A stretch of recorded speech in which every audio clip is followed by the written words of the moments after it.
I came here because I wanted to understand how to read and think about original material. That is what we did all weekend here, to make complex concepts understandable. The subject that we discussed last, the Constitution, is of huge interest to me.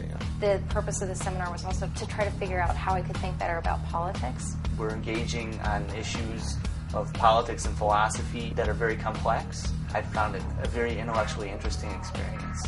You don't really have somebody telling you what's important to learn. It was just totally surprising to me. There's nothing like that, I don't think, in standard education. That's why I think the College of the United States is a phenomenal idea. Because I like the idea of it, I have recommended it to people. I'm really eager to see this type of learning succeed. Part of the great connections was actually making the connections with the people. I've met so many amazing people here. They were all very, very interesting, came from different backgrounds. We'll remember this forever, and it'll be a common reference point.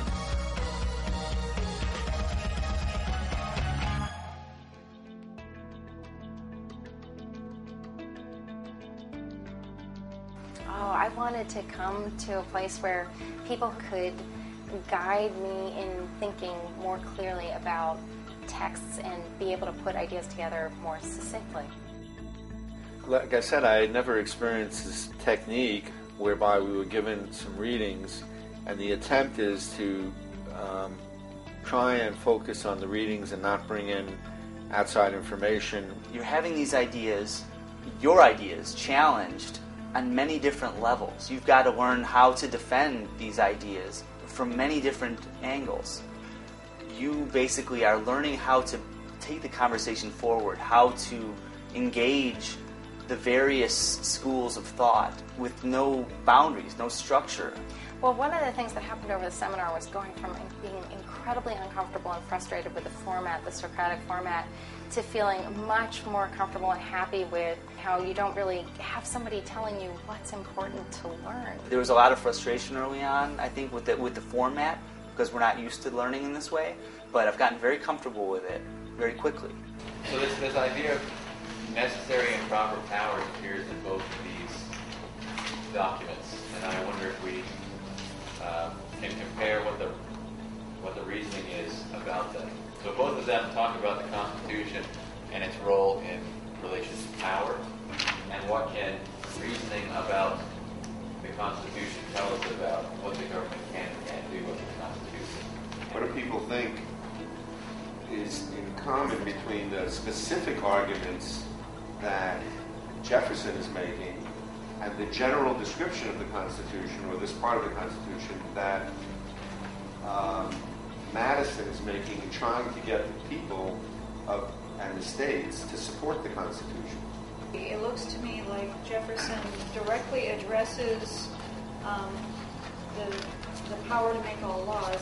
So I think they're talking about the same kind of thing, and Jefferson's arguing that a national bank is not necessary.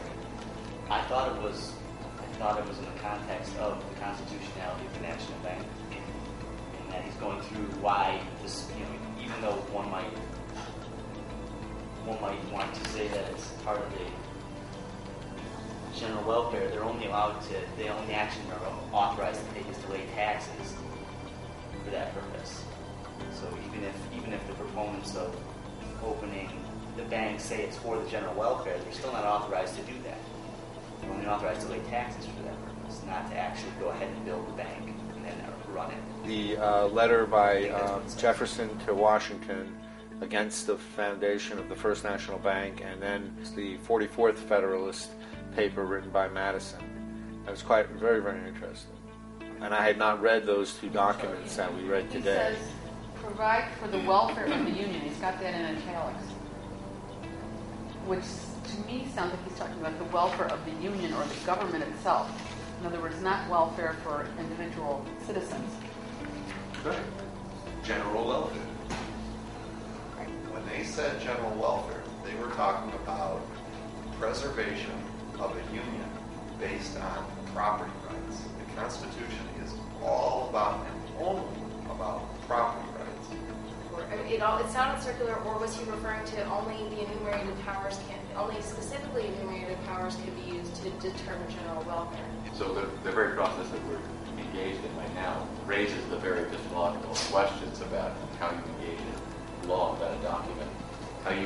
How with reason you make decisions about what is legal and legitimate for a state to do. The major difference is you're being taught how to think here, not what to think.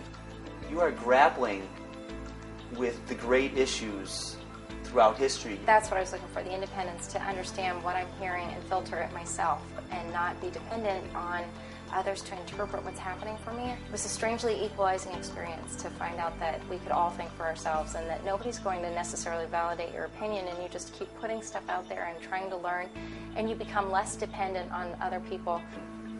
I really gained an appreciation for other people's views and understanding that there are a lot of legitimate grounds for dissent or for disagreement.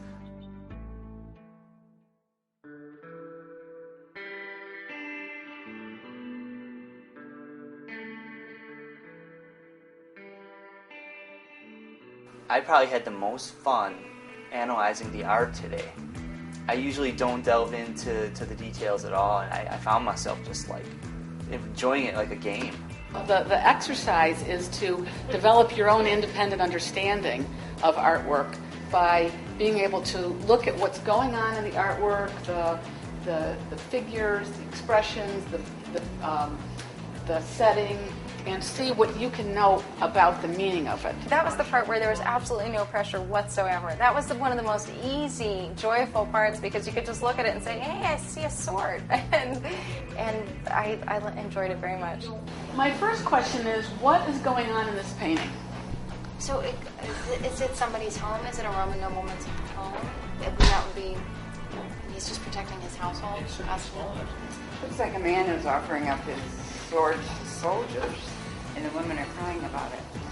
What does that mean? What does that tell us? Think they're going off to war? Yeah, I think they're going off to war, and he was He's trying to fire calling them to arms. Like, they look like they're saluting him. How about these women? I mean, if I were really worried about my husband going to war, would I be like this? Then how? I'd probably be crying my eyes out. That a Roman noblewoman would have had to show a great deal of backbone. Stoicism. More of that. And so what era do we think this is? Roman woman. Based on the helmets. Because they're all wearing different helmets, they all look like they why are they part of the same, I don't even know if they're part of the same group. It's almost like, like a ragtag band of rebels here. It's not like they have formal, they're not all looking the same. They look like, I don't know if that has any bearing on this. What period of the Roman Empire? When they really had it together, was everybody dressed the same before war? Just to look at that and figure, just say what you saw. What a relief. I generally love art and love to discuss art, but I sort of took a breather and was just watching. I mean, I think people participated. I think it was very successful in what Marsha and Andrew were trying to do. I really enjoyed looking at the painting and really figuring out what was going on in the painting. I was surprised. In fact, I had more fun looking at the paintings here with everybody than going to the art museum and looking at the paintings, even though I think I should like that. But it was really fun to do it here.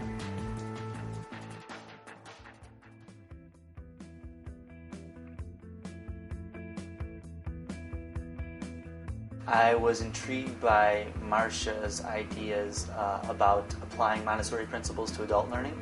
It just seems like such a natural way for humans to learn, not just children. I'm in a room of like-minded people who pretty much have similar ideas, but you get to go deep and learn from them. So I know all of us are going to be fighting for this kind of learning and this kind of affirmation of the values of individualism and liberty. I think it is a phenomenal idea, which is why I support it. I think it is absolutely essential for this to succeed. This is a much richer form of education. I'm really eager to see this type of learning succeed, to see it at least become at least more available. That's why I think the College of the United States has to succeed, and not only succeed in and of itself, but become a model and succeed, if not create 50 other colleges in the United States, perhaps influence in some small or major ways other colleges. Do you know what? I think it's going to take an amazing number of skilled professors to do it, because what I saw today and over the last few days is that it's an incredible skill that Andrew and Marsha, and I'm sure that Mark Berger bring to this, because it's what a management of both people and material. I think it's a tremendous idea. I would like to find a way to actually get another degree from her college. Really, I would love to attend school in a grade book style curriculum in this way. If there's any way that I can attend this college, I'm going to do it.